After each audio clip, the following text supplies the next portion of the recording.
बिस्मिल्लाहिर्रहमानिर्रहीम। नाज़रीन अस्सलाम वालेकुम। HRJDO न्यूज़ सगत माया अली जाफरी सोलंकी सब खां पहिरीं ख़ास ख़बरूं। वज़ीर आज़म इमरान ख़ान चयो आहे त मूंखे केर बि ख़रीद नथो करे सघे। परवेज़ मुशर्रफ वांगुरु NRO न ॾींदसि।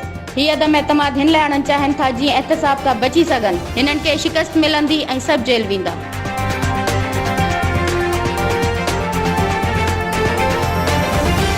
इमरान ख़ान जी हुकूमत में पाकिस्तान जमहूरियत खां आमरियत तरफ़ वधी रहियो आहे। आवाम खे ॾेखारींदासीं केरु सिलेक्टेड ऐं केरु पार्लियामेंट सां गॾु आहे। पीपल्स पार्टी चेयरमैन बिलावल भुट्टो ज़रदारी चयो आहे त बेइतमादी रिथ लाइ पार्लियामेंट जे हर मेंबर वटि वेंदासीं ऐं खेसि गॾु हलण जी कोशिशि कंदासीं। कानून जी बालादस्ती खां सवाइ जमहूरियत मुमकिन न आहे। HRJD न्यूज़ ते हिन वक़्त ताईं बसि एतिरो ई। हिन सां गॾु किरण सुमरो खे इजाज़त ॾींदा। अल्लाह हाफ़िज़।